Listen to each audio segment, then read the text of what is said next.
नाज़रीन, ब्रेक से पहले बात हो रही थी डॉक्टर हाशिर माजिद के साथ स्लीप एपनिया के मुताल्लिक़। आइए बातचीत का सिलसिला आगे बढ़ाएं।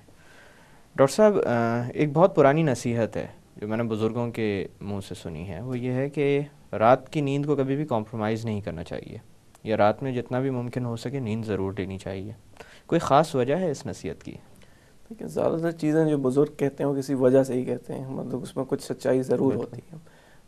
जैसे मैंने आपको पहले ज़िक्र किया था कि जिस्म के अंदर एक इंटरनल क्लॉक होती है, सर्केडियन रिदम जिसको कहा जाता है, जो कि ये डिटरमिन करती है कि इस एक वक्त में आप कितने स्लीपी हैं, कितने अलर्ट हैं।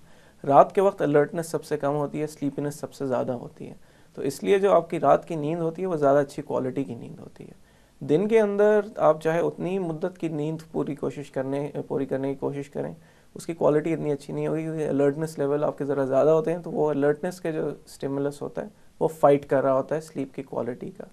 इनफैक्ट एक स्लीप डिसऑर्डर है जिस शिफ्ट वर्कर स्लीप डिसऑर्डर जिसको कहा जाता है, और उसमें यह देखा गया है कि जो लोग रात के वक्त काम करते हैं, रात की शिफ्ट पे काम करते हैं, उनकी नींद काफ़ी मुतासर होती है, चाहे वो दिन में सोने की नींद कोशिश करते भी करें। हों तब जी। भी।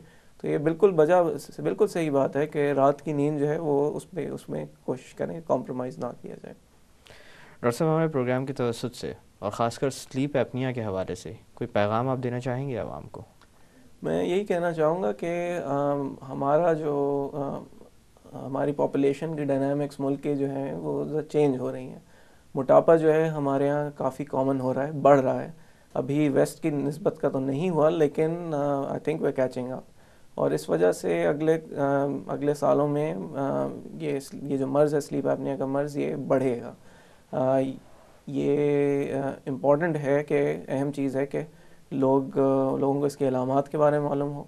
अलामात जो हैं वो अमूमन यही हैं कि खर्राटों का होना, नींद में सांस रुकने की वजह से जाग जाना, सुबह उठें तो फ्रेश ना महसूस करना, सर में दर्द होना, जी। मुंह का खुश्क होना, दिन के अंदर नींद आना, ख़वातीन के अंदर चिड़चिड़ापन या डिप्रेशन के अलामात होना, ये सब काफ़ी कॉमन चीज़ें हैं स्लीप एपनिया के अंदर। मर्द हजरात स्पेशली मिडिल एजेस में 40+ के अंदर इसका रिस्क ज़्यादा होता है। तो स्पेशली इन पॉपुलेशन में जिनके अंदर रिस्क ज़्यादा है, इन अलामात के मद्देनज़र मौजूदगी के रखना चाहिए। साथ। जी। और दूसरी पॉपुलेशन जिसमें इसके बारे में सोचना चाहिए वो हार्ट डिजीज़ पेशेंट्स के बारे में है। तो पेशेंट्स जिनको हार्ट अटैक हुआ है, या हार्ट फेलियर हुआ है, या स्ट्रोक हुआ है, उन पेशेंट्स के अंदर एक्चुअली डॉक्टर्स चेक करते हैं कि स्लीप एपनिया के कोई सिम्टम्स तो नहीं है, क्योंकि ये जो कंडीशंस होती हैं ये वर्सन जो है स्लीप एपनिया से हो जाएंगी। तो उधर तो इनका ख्याल करना और भी ज़्यादा ज़रूरी हो जाता है। तो अगर ऐसे अलामात हैं जिनमें आपको स्लीप एपनिया जो है उसका रिस्क है, मोटापा स्पेशली है अगर, तो फिर इसको देखने की ज़रूरत है, तशख़ीस करने की ज़रूरत है। और ट्रीटमेंट ऑप्शंस हैं, इसके ट्रीटमेंट्स अवेलेबल हैं, और ट्रीट होना चाहिए, क्योंकि अगर नहीं होता तो इसके लॉन्ग टर्म में काफ़ी बुरे कॉन्सिक्वेंसेस हो सकते हैं। हाँ, दिल का दौरा पड़ना, फालिज का दौरा पड़ना, ब्लड कार प्रेशर का, एक्सीडेंट्स इवन। बिल्कुल कार एक्सीडेंट्स, बिल्कुल ये सब चीज़ें। बहुत बहुत शुक्रिया डॉक्टर हाशिर के आज के प्रोग्राम में आप आए और बहुत सारी अहम मालूमात हमें फ़राहम की। थैंक यू डॉक्टर इकराम। नाजरीन, जाते जाते जो बात मैं आपसे करना चाहूँगा वो ये है कि एक और मसला जो अमूमन सामने आता रहता है वो है स्लीपिंग पिल्स का इस्तेमाल करना। बहुत सारे लोगों को ये परेशानी होती है कि उनकी नींद कम है, और ऐसे में वो कई दफ़ा बिना डॉक्टर से मशवरा किए हुए भी स्लीपिंग पिल्स इस्तेमाल करना शुरू कर देते हैं। या कभी कभी ऐसा होता है कि कुछ लोगों को कभी ज़िंदगी में प्रेस्क्राइब की गई होती है ऐसी दवा जिससे कि उनको नींद आ सकती है, और किसी और मौके पर बग़ैर डॉक्टर को दिखाए वो उस दवा का दोबारा से इस्तेमाल करना शुरू कर देते हैं। ये दवाएं बहुत ख़तरनाक होती हैं, इनका इस्तेमाल बहुत लिमिटेड होना चाहिए।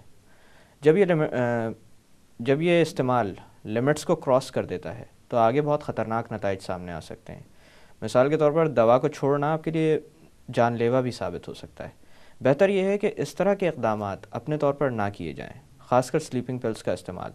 और वैसे भी ज़िंदगी का एक उसूल है कि सेहत के मामले में कुछ चीज़ें ऐसी होती हैं जिनको अगर ना छेड़ा जाए तो वो अपनी जगह पर कायम व दायम रहती हैं, लेकिन अगर उनके साथ कोई ऐसी चीज़ अटैच कर दी जाए जिसकी वो आदी हो जाए तो फिर उनको वापस लाना बहुत मुश्किल हो जाता है। इन्हीं अल्फाज के साथ मुझे डॉक्टर इकराम को इजाज़त दीजिए। अपना ख्याल रखिएगा। अल्लाह हाफ़िज़।